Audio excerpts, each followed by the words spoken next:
$1 chip.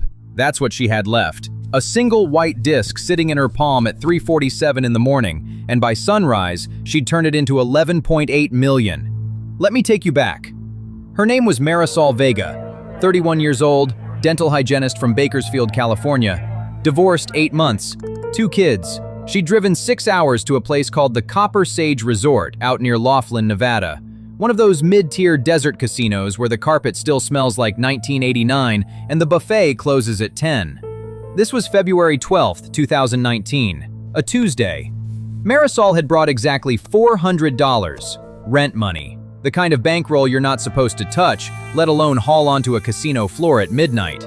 But her mother had just been diagnosed with something ugly. The ex-husband was 3 months behind on child support, and Marisol had done the math at her kitchen table and figured she needed a miracle or she needed to sell the car. She picked the miracle. By 2 in the morning, she'd lost $399 of those $400. Blackjack ate the first $250. A roulette streak on black ate another $120. She dropped the last $29 on a 5-cent slot called Turquoise Thunder and watched it die in 11 spins. 1 chip left. A single white dollar chip, forgotten in the pocket of her denim jacket from an earlier color-up she never cashed. Here's where it gets interesting. She almost handed it to the valet as a tip. That's the detail nobody talks about.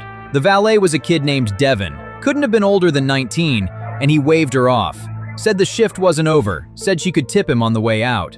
So the chip went back in the pocket, and on her way to the parking garage, Marisol passed a bank of progressive slot machines she hadn't noticed on the way in. The machine was called Diamond Coyote, 6-figure progressive, linked across 14 properties in Nevada and Arizona. Minimum wager to qualify for the top jackpot was, you guessed it, $1. She fed the chip in, she hit spin, and she walked away. That's the part I want you to hear again. She walked away. She didn't wait for the reels. She was tired, she was broke, she was crying quietly the way you cry when you don't want strangers to notice, and she just turned and headed for the exit. Halfway across the floor, she heard the machine start screaming. Not beeping, screaming. That specific high-pitched siren every slot in Nevada makes when the top prize hits. The pit stopped. Cocktail waitresses froze. A pit boss named Ray Halloran, 22 years on the floor at Copper Sage, later said he thought someone had triggered a fire alarm. Marisol turned around and saw her machine strobing red and gold, and on the display, in that ugly casino font, was a number she couldn't process. $462,109.18. From a $1 wager. From the last chip in her pocket. From a spin she didn't even watch. Now, most stories end here. Girl hits the progressive, cries on the phone to her mother, cashes out, drives home. Roll credits. But Marisol Vega didn't end there. And this is where the night goes from a lucky story to something the eye in the sky is still talking about 6 years later.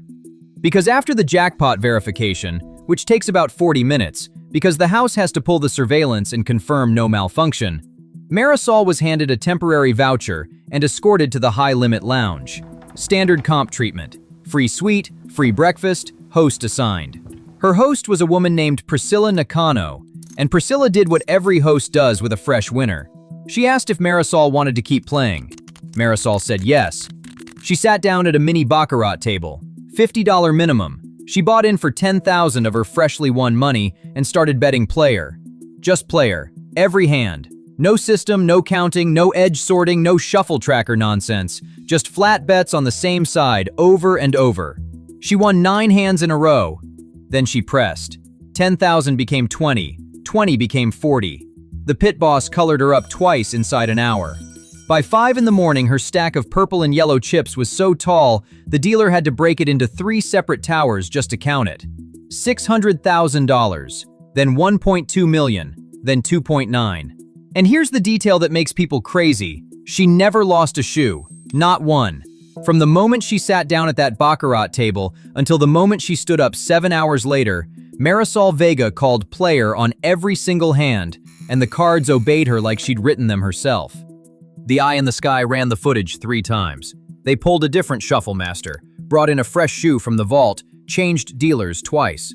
Copper Sage even called their gaming compliance officer at home at 6 in the morning, a guy named Alton Briscoe, and made him drive in from Bullhead City to watch her play in person. Alton watched her play 41 hands, She won 38. By 10 a.m., Marisol's chip count was $11.8 million. 11.8, from a single $1 chip that almost went to a valet named Devin. The pit begged her to keep going. That's the part that always gets me. When a player is on that kind of run, the house doesn't back them off. The house feeds them. Free suite upgrade, private dining, a junket coordinator flown in from Vegas. Because the operator knows something the player usually doesn't. Given enough hands, the edge always comes home. The math is patient. The math always wins. Except Marisol Vega didn't give it more hands. At 10:11 in the morning, she stood up.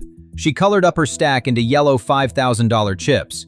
She asked Priscilla for a cashier's check, and she walked to the cage with a security escort of 4 men and 1 very nervous shift manager, and she cashed out every single dollar. $11,842,309. Wire transfer to a credit union in Bakersfield she'd opened when she was 22 years old. You'd think the story ends with her driving home in a new car. It doesn't. Marisol drove home in the same 2011 Corolla she came in. She stopped at a gas station outside Barstow and bought a coffee and a package of powdered donuts. She paid in cash, $6.41. The cashier didn't recognize her. Nobody did. She was a dental hygienist from Bakersfield. She still is. Copper Sage never released the footage. Corporate policy. But the story leaked out through a former dealer who worked that shift. A guy who now bartends in Henderson and tells the whole thing to anyone who'll listen. He's the one who mentioned the valet. He's the one who mentioned the powdered donuts. If you want to know how the house actually decides when to back a player off versus when to feed them, we've got a full breakdown on the channel about exactly that. And Marisol's night is the textbook example of the second one. Worth a watch after this. Now here's the question I want you to sit with. Marisol Vega walked away at 11.8. She could have kept going. The pit was begging her to. Another shoe, another hour, and the number on that cashier's check might have started with a 2, but she stopped. So tell me, would you have stopped? Or would you have sat back down and called player one more time? If stories like this are your thing, you already know what to do. And if you've got a story like this, a friend, a cousin, a night you don't fully believe happened, drop it in the comments. I read them. Every one.